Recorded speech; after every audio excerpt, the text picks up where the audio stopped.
Hello and welcome to Side Hustle. I'm your host, Brooke Andreas, and on this podcast, I'll be chatting with people who have an interesting side hustle outside of their 9-to-5 commitments.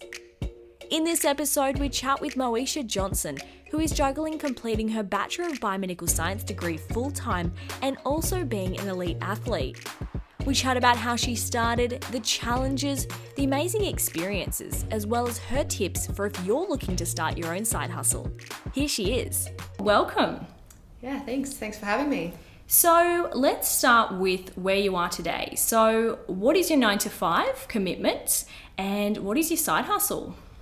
Yeah, so my 9-to-5 commitment up until recently has been university. I've just completed a degree in biomedical science at Southern Cross. And then my side hustle is I'm a professional swimmer now on the side, which has now taken over full time. Yeah, awesome. With that, let's take it back to the very beginning of your swimming journey, your side hustle. Where did it all start? Yeah, so for me, just like every other kid, I guess, I did learn to swim. But my mum actually worked at the pool of my auntie and uncle. So I would just swim in every swimming lesson while she worked. I just loved swimming. And then throughout the years, I've just progressed up through the squads and just never stopped, I guess, and just kept going up into the competitive section. And yeah, I love it. So what age did you really decide, okay, maybe I'll take this a little bit more seriously and step out from just, joining in on the swimming lessons and take it a bit more seriously? Yeah, so for me, I think it would have been around, I'm guessing about 7 years old. It was something that I probably didn't necessarily choose, but my coach suggested I give it a go. So yeah, my mum took me along to some local swimming competitions and I loved it. So yeah, from there I've just chosen and asked mum just to take me to as much swimming as you can. Yeah, well, it's good also if you've got someone who's supportive like your mum to take you to all those things, because I know growing up as well I did a lot of soccer and it was like, oh Dad, can you please drive me here and here and here? And I'm sure that now she's pretty happy that you've got your license as well. Yeah, my mum has been completely supportive. And yeah, getting my license was probably the best day of her life. Yeah, definitely. So where do you think you found it to be the most challenging? Obviously as you started this quite young, you had to go through high school and even university, and those were your commitments at the time. We were chatting a bit earlier before joining the podcast, and I was a little bit surprised to hear that high school was a little bit more challenging to deal with this commitment than university. Yeah, so I guess... Yeah, high school probably was more challenging because you've got the set hours where you have to be at school, that 9 till 3, and you're training beforehand, you're eating breakfast at the pool and getting changed at the pool, and you're going straight from the pool to school, and the same in the afternoon. You don't get that downtime. Whereas university, even though the study I feel is more intense, I can do it within my own comfort zone at home. I can take a nap if I really need it. I can fit it in around my schedule a lot more.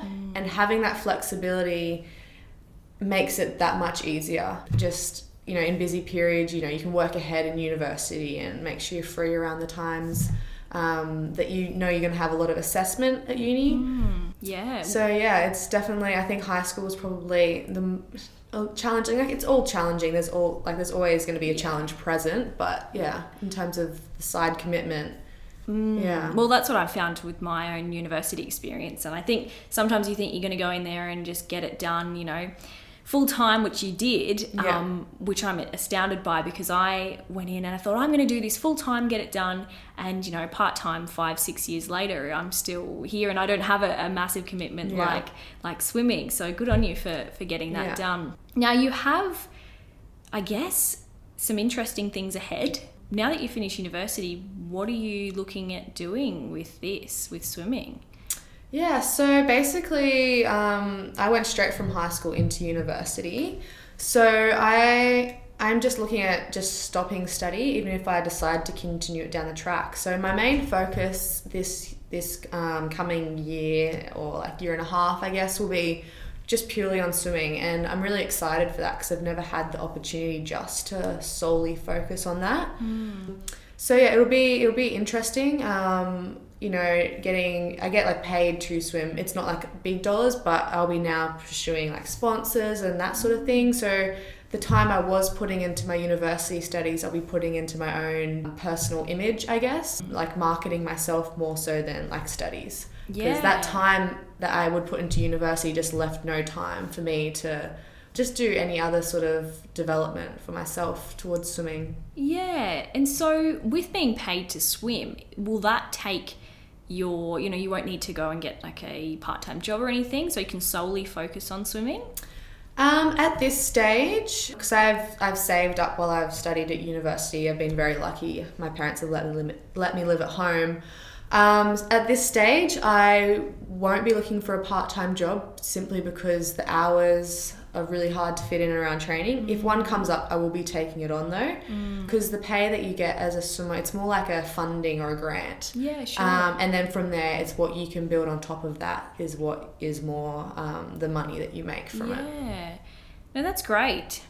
So I think with any side hustle, one of the key messages is that it's basically about the time you put into it. I find that even my own personal journey, I've tried to do quite a lot of different things and never really pursued one thing. And it's been fun, but I can tell that, if I did transition and, take on one of those side hustles I've been doing and leave work behind, I know that would, I guess, see it expand a lot more. And I think that's going to be a really awesome opportunity for you to just solely focus on swimming and put everything into it and not have any distractions around, because I know as a fellow university student, classes, exams, all that kind of stuff, the study around it can really make your side hustle be on the back foot. But good on you for, I guess, keeping it up and still having it. But is there any time where you thought, during high school or university, where you thought, you know what, this might be just too much, I don't know whether I can continue my side hustle? No, there's definitely been, I'd say more than once that I've thought that. High school, I probably only happened once, but it wasn't from this commitment of school. I've always said to myself that, swimming and my sporting career is something that's only I can only do it for such a short period of my life. I can't come back and do this. Schooling, nowadays you can come and study at any time. So for me, it's always been a priority to focus that. And then if my schooling has slipped, then that's a choice I've made. So I think the hardest part for me is I take on a lot of people's opinions of me. So in school and that, if people didn't necessarily believe in me, or if there's a lot of pressure on me, I think there's a few times where I didn't perform when I needed to. And so, when that happens, it's really hard to deal with. And having those lows and trying to push through while you're in school, and just your teachers put a lot of pressure on you. It's not necessarily your peers, it's those teachers. And to come home and say, they expect you to win or get a medal, and to realize the commitment that takes and the level of Australian swimming, to get a medal is an international medalist sort of level. So the teachers didn't have that understanding, and there's a lot of times it was really hard to push through those barriers, because I knew what I wanted outside of school, but as soon as you're in that environment of schooling, it's just it's really hard to deal with, because you can't just ignore it. It's always there. I think the last time that it happened, I think the only reason I'm actually still here is because I knew I had something more in me. I actually wanted to quit probably even last year. I just hadn't performed for a little while. And I just said to my mum, look, I want to stop, but I can't stop on this note. Yeah. So I made some big decisions and, took some big chances with my swimming after that. I've reached the times and performances that I wanted to reach, and I'm in such a great environment and a great position now. It's like, no, this is where I need to be now. This is what I'm going to do. I don't want to quit. It's just, this in sport, there's so much mental game going on that, figuring out your mental state amongst the other people's opinions, and then, you've got the coaches, and we have a over-governing body, and, you have to perform to get selected on teams, and then you have that sort of pressure coming in. So, that sort of stuff, it all plays a big role in it. And, there's definitely times where you want to quit and you're just like, why am I putting myself through this? Especially when people are like, you're not you're not making a team. What are you doing it for? But you got to look at the big picture of why I'm doing this, and I look at myself today, and I've experienced so much, I've learnt so much. Yeah. A lot of people tell me I'm wise beyond my years because I've had to deal with so many different emotional circumstances compared to like other people my age. Yeah, well, it's actually crazy that you said that a few years ago, even last year, you were thinking about just throwing it all away and or just stopping because of everything else that was going on. But you've had some absolutely incredible experiences this year that I've been following you on social media through, and I'll talk about that in a moment. But not too long ago, you actually went through some pretty awesome things that I thought were really cool, and that is that you were trialing for the Com Games. How was that experience? So that was probably interesting that you bring it up as an awesome experience, because that for me was one of the points where I was like, I actually don't know if I can keep going after this. Yeah, right. Com Games was the trials for Commonwealth Games was a very interesting experience. It's the first time they hadn't done it at a main state competition pool, our trials, and they did it at the brand new Gold Coast Aquatic Centre, which actually wasn't quite completed. So it was, or had just been completed, and it was a different time of year to normal. So there's a lot of things. It was quite scruffy on the edges, I guess. Yeah. Right. So coming in, there was a lot of outside factors to racing that we were having to deal with. So it was held in February, which it was held. I reckon it was the hottest week of February possible. We were outdoors, which we never have like our national trials and an outdoor pool. So yeah, coming in, I don't deal with the heat very well. So coming in, we come into marshalling and we have these big fans on us because there's no air conditioning, there's nothing. And then we go out onto pool deck and they've got this like matting everywhere. And because they've got the brand new big grandstands up for the Commonwealth Games pool, there's no breeze. It was really, really extreme heat in the pool deck, and I think it threw me, that competition. Like from the public's perspective, like it's awesome. I've trialed for Commonwealth Games, but I've also done the Olympic trials for 2016 as well. So really? See, I didn't know that. So every nationals that we compete in actually is a qualifier for something. Our nationals championships is also doubled as a trials. So it's a trials for some form of team or some form of funding that we can get. Yeah. So for me, this was just another nationals meet. Yes, it would have been cool to make the Commonwealth Games. It was borderline if I'd performed, but I didn't perform. So that's, it's a frustrating sort of thing to come away and, coming away from that, a lot of people, once again, just expected I'd make a team. And it's like, no, that doesn't happen, a lot of things are on the line, and for us as swimmers, we have that one chance to make the team. So look, it was a great experience. I actually love that pool still, but under those circumstances with the big grandstand, it was very, very hot. I love my indoor pool and I love my environmental conditions to be controlled.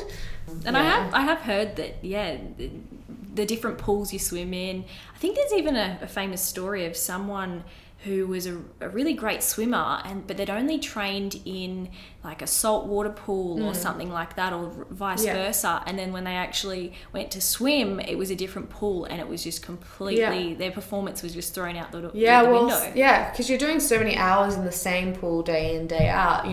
We have to train ourselves to be able to adapt. Even the training times, leading into big competitions, we shift our morning times to the times that we'll be racing, because your body gets so adjusted to swimming in the morning, and then even swimming between morning and afternoon, the different physiological effects of your body, you always tend to swim better in the afternoon, but we have to make sure that we're primed in the morning, because we have to be able to perform at all times. Wow. So there's so many little adjustments we have to make sure that we can handle any sort of situation. And if we're going overseas to the hot or cold, if it's opposite, because it's always opposite to what we are. Yeah.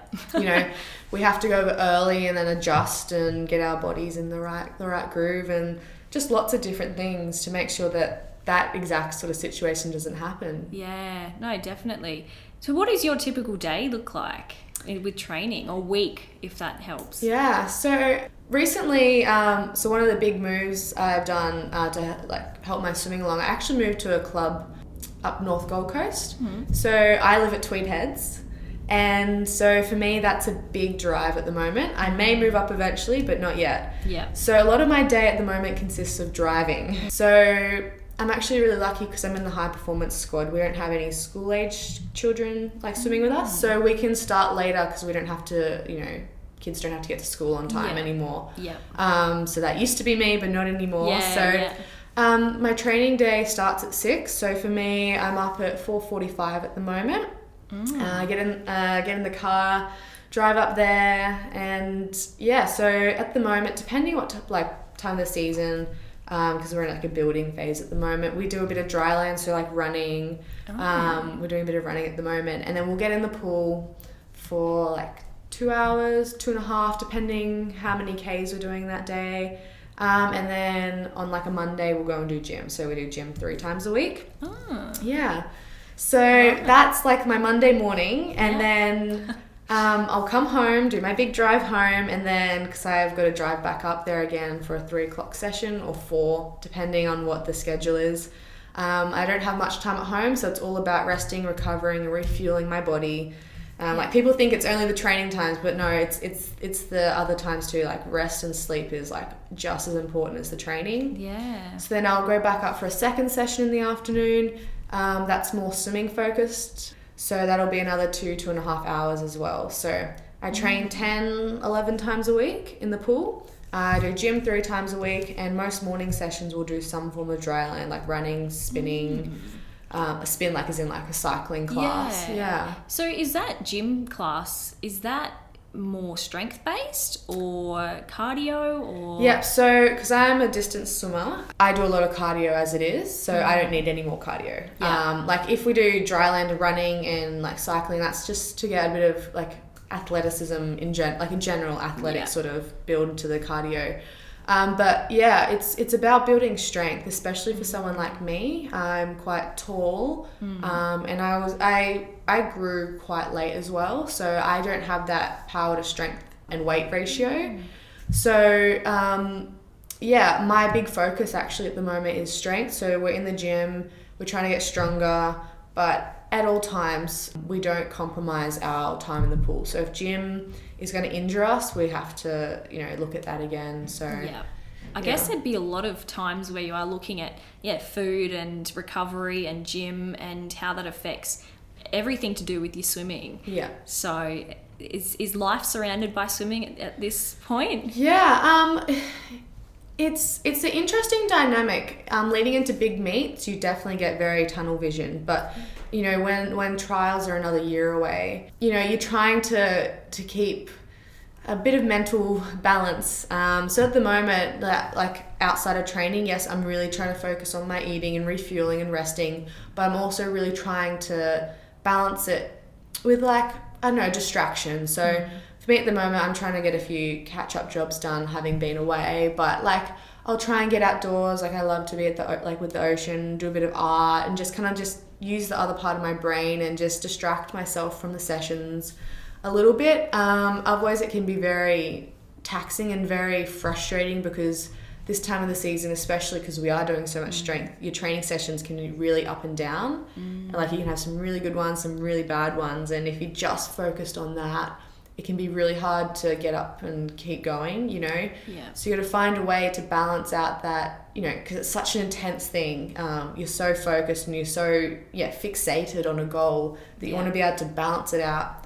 Especially, looking at we call it life beyond the line, and so it's also realizing that swimming is something I do, it's not who I am. So I'm just always trying to develop who I am as a person outside of the pool as well. So, finding hobbies for myself outside. No, I think that's a really good idea, because it sounds like it's a massive mental game. And obviously if you're swimming and that one race means everything, I think that could be somewhat damaging, I guess, if you don't perform the way you want to after all of the training that you do and all of the time you put into it. So I guess you have your wins, you have your losses, and having something else out there to go to take your mind off it sounds like a really, really good idea. So I think you're approaching it, I'm definitely no professional in that type of area, but it sounds like just around in life, it sounds like you're doing quite well there. But in terms of doing well, this year, like I said earlier, has been, I think, a pretty cool year for you. A lot of travel. Yeah. Where have you just been? Yeah, so it's definitely been a big year for me. Yeah, so even outside of travel, I've moved squads like a couple of times trying to figure out where's best for me. But yeah, recently I have been overseas for about 2 months, racing and competing. So I have been to World University Games in Naples, Italy. I've also been to Tokyo in Japan and Singapore. So they're the 3 kind of international meets I've done recently. And you actually came away with a medal at the national, World University Games. World University Games, yeah. So I only got to compete in one event, but came away with a medal. Got 2nd place and second best time ever, like a lifetime second best. So yeah, and it was new circumstances, like, because I raced the 1500 meter freestyle. They often only have like what we call a timed final, so you race it once.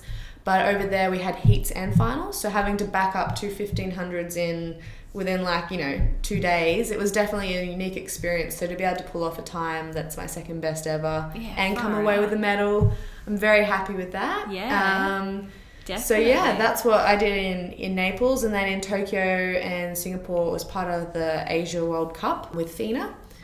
So in Tokyo, I raced all right, probably wasn't as good as I could, and then Singapore pulled myself together a bit more and got 2 bronze medals there. Do you think the pools in Japan affected that, or was just a situation where you weren't performing as well as others? A little bit. Or I just come off the back of a big flight from Europe and then from Europe to Australia, and then I flew to Japan the next day. Oh, wow. So a lot of traveling, a lot of things to manage, which is why I went for the experience of learning to manage the travel and backing it up. But I think, just a little bit flat from, when you're moving around a lot, you go through a lot of ups and downs with excitement and motivation and all that. Yeah, I just think a little bit almost, just dealing with the whole situation. So, it's that mental game. Like, I kind of was struggling to get in the groove of racing, having done such a big meet and to come back and race again. Often after big meets you take a break, but I didn't. I trained through, and then I went and raced again, and I was like, come on, trying to find that adrenaline hit. Didn't quite kick in. But yeah, by the time I got to Singapore, I was kind of ready to go again. Yeah, no, I think I didn't realise that you came back to Australia before you went over, and so I hate flying. I love traveling, but had this terrible experience when I went to Europe and I got really sick in the stopover. Yeah. And ever since then, I'm like, I just dread long flights. So having to back it up, and do all that swimming as well. Yeah, that's pretty crazy. Yeah, no, flying it's another thing that we have to manage. Because you have to be able to get off the plane and be able to swim and race within a short period of time again. So it's something that we have to, we constantly, we're doing all sorts of education around it, but I have a back issue, so I have to strap my back and I have to get up on the flight regularly, but yet you also have to manage sleeping. Yeah. But yeah, I'm like you, I really don't like flying because I've had an experience with it too. Yeah. Yeah, it's just... And jet lag as well. Yeah. Jet lag for me, it was not too bad going to Europe, but then coming back, I remember we got in at 6 a.m. and then I was ready for bed at 2 p.m, and I had to stay awake because you have to get your body clock back in order. So for you to jump around time zones like that. No, in Tokyo, jet lag, I was tired when I got home, but the body clock was just confused, so I wasn't doing anything. But it was kind of kicked in a few days later, and I just would, in Tokyo this was happening as well, I'd go to sleep, but then I'd wake up at midnight for 3 hours and weird things, I just couldn't sleep through, and it's just okay, this is weird. What are we doing awake? Yeah. No, because it took me a while to realise that was the jet lag, but it was just a delayed onset because I was travelling so much. Yeah, because it can last, even up to a week, some people face. But with all of that and, all that travel that you've done, all that exciting stuff, even graduating this year, are you graduating at the end of this year? I'm not sure if it's the end of this year, start of next year, but it's going to be around. But you've done uni, that's the main thing. With all the exciting things that have happened, are you planning any other travel for swimming or even for personal, Yeah. Well, end of this year, I am actually going to US in Atlanta, Georgia. So we're going to be competing in the Winter US Open. So that's just all it's this year. I was nearly going to go overseas again as well, but it's just, got to come home and train at some point. Yeah. But no, next year, after the Olympics, I'm looking at doing the full World Cup tour. Yeah, so that'll be about, I think it's 7 or 8 stops next year. So we'll be doing a lot of traveling with that. And also swimming's taken a new branch of direction. It's called the ISL, International Swimmers League, which is it's swimmer run. So it's kind of like a new governing organisation of swimming that's international. Oh, okay. So there's it's only just started this year, but they have teams and you compete for a team. So I'm hoping either next year or the year after to sign with a team.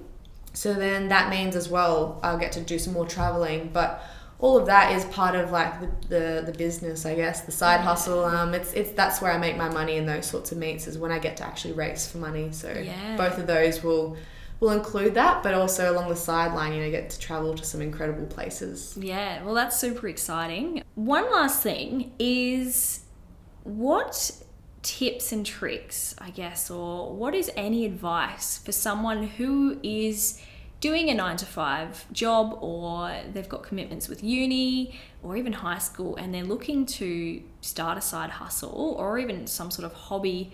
Do you have any advice for people that are wanting to? No, I would. If you're in a 9-to-5, I would just let yourself dream, and don't let anyone tell you otherwise. If you've got an idea, as long as you've thought it through and it's a plausible idea and you can play it out, definitely chase it. You've got to put in that time, you've got to put in the hours, and people will criticize you when you're just building, but when you reach the top, it's just, I don't know, I love not having to do the 9-to-5. It's just it's so liberating being able to do what I do, and I know it's just so enjoyable. And when you get to do that and have control of your own side hustle, when your side hustle eventually becomes your own your number one hustle, well then that's definitely something that's worthwhile. And I don't know, I think life and the way the world works, there's so many opportunities for that. Just take a chance and give it a go.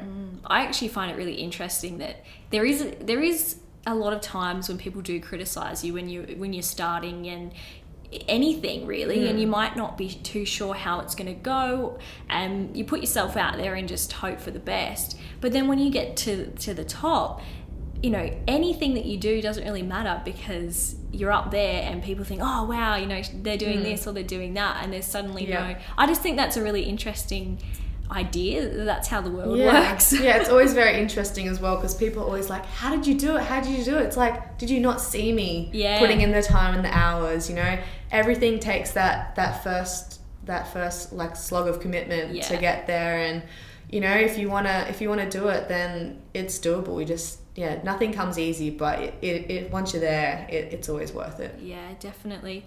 Well, thank you so much for coming in and having a pleasure. chat with me. It's really cool to see where you've come from, because we have known each other for a little while now, but I didn't really know the extent of where you started, some of those challenges that you've faced, and now, all of the amazing things I get to see generally through social media, and also when you come in to have a chat. So thanks again. And is there maybe some sort of Instagram or something that people can follow you or social media? Yeah, so on Instagram it's at SwimmerMo. So there's an underscore in there. So swimmer, SWIMMER_MOE.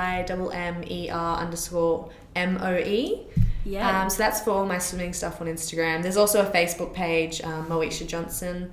But you should be able to find that all through Instagram. And if not, just message me and I'll hook you up with it all. Yeah, brilliant. We'll go and follow her journey. And once again, thank you very much.